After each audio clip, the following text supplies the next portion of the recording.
முன்னாடி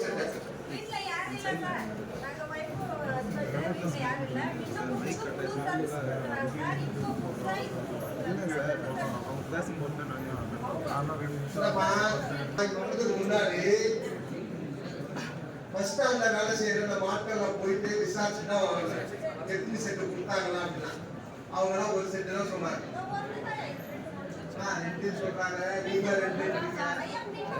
அவங்க போய் அதுக்கான ரீசர்ச்சிங் பண்ணி டீகேண்டிங்க்கு கிருஷ்ணகிரிக்கு போற மாதிரி இருக்காங்க சார். அதுல 21 ரெஜிஸ்டர்ட் சர்வீஸ் ப்ரொவைடர்ஸ் இருக்காங்க சார். அவங்களுக்கு நம்ம ரெஜிஸ்ட்ரேஷன் பண்ணி அவங்களுடைய டீட்டெயில்ஸுமே நம்ம வந்து எஸ்டம் இல்லாம இந்த முஸ்லிம் கார்பரேஷன் ஏரியாவில் இருக்கிற எண்ணிக்கை அதை என்யூமரேட் பண்ணி நம்ம ட்ரைனிங் கொடுக்கப்படும் சார். என்ன மாதிரியான ப்ரொடெக்டிவ் எக்யூப்மெண்ட் பண்ணி வச்சுக்கிட்டு நீங்கள் பண்ணணும். அது போக அது எங்கள் டிபார்ட்மெண்ட் மூலமாக அவங்களுக்கு கொடுக்க வேண்டிய insurance, pension or any other such facilities sir எல்லாத்துக்கும் ஸ்லிப்பிங்ஸ் தான் சார் இருக்கு. அதோட ப்ரெசன்டேஷன் அவர்கள், மதிப்பிற்குரிய டிஎஸ்பி அவர்கள், மதிப்பிற்குரிய சப் கலெக்டர் அவர்கள், மதிப்பிற்குரிய அரசு கிருஷ்ணகிரியில இதே போல ஒரு மீட்டிங் நடத்துறாங்க. அந்த மீட்டிங்ல யாராவது இங்க இருக்கிறவங்க வந்திருக்கீங்களா? இல்ல. உங்களை அப்ப அழைக்கல, யாரும் கூப்பிடல இல்லையா? தேசிய தூய்மை பணியாளர் ஆணையம், இந்த ஆணையம் வந்து 1993 ஆரம்பிச்சாங்க. 94 இருந்து செயல்படுது இந்த ஆணையம். இது வந்து ஒரு கான்ஸ்டிடியூஷனல் பாடியா இருந்தது. இது எதுக்காக ஆரம்பிச்சாங்க அப்படின்னு சொன்னா, நாடு முழுக்க, இந்தியா முழுக்க தூய்மை பணியாளர்கள் வேலை செய்யறாங்க. அதுல நிறைய வகை இருக்கு. தூய்மை பணியாளர்களே வந்து பர்மனன்ட் ஒர்க்கர் இருக்காங்க, கான்ட்ராக்ஷன் ஒர்க்கர் இருக்காங்க, நம்மள மாதிரி வேலை செய்யறவங்க, டெம்பரரி பணியாளர். டெய்லி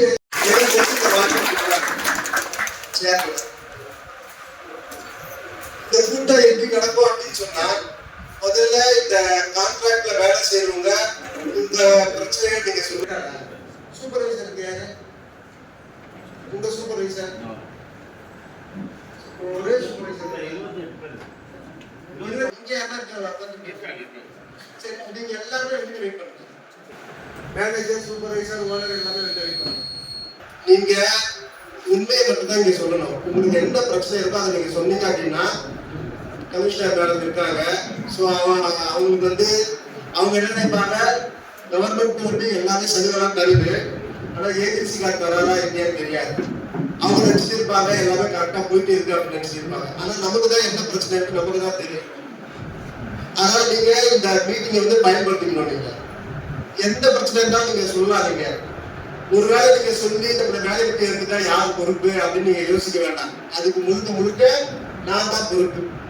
ஒருவேளை யாராவது பிரச்சனை சொல்லி இந்த கான்ட்ராக்டார் வந்து உங்களை வேலை விட்டு எடுத்துட்டாரா அப்படின்னு சொன்னா, அடுத்த ஒரு வாரத்துல அந்த கான்ட்ராக்டாரரை வந்து பிளாக் லிஸ்ட்ல போட சொல்லிட்டோம்.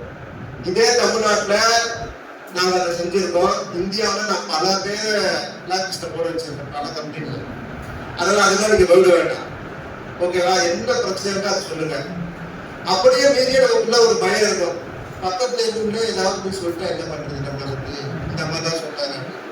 எல்லாருக்கும் சேர்த்து தான் சொல்றேன், அந்த மாதிரி யாருமே சொல்லாதீங்க. இந்த மீட்டிங்கை நீங்க சரியா பயன்படுத்திங்க. சரியா?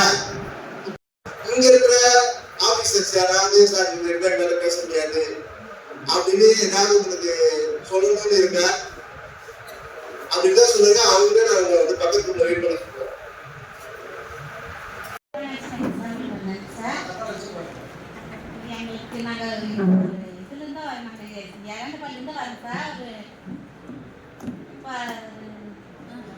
கிலோமீட்டர்லேருந்தாலே வரணும். நாங்கள் 18 வருஷமாக செய்யணும் சார். நாங்கள் வேலையெல்லாம் எங்களுக்கு தெரியாது. என் பசங்களாம் படிக்கிறாங்க, இல்லை வேலைக்கெல்லாம் இருக்கிறாங்க.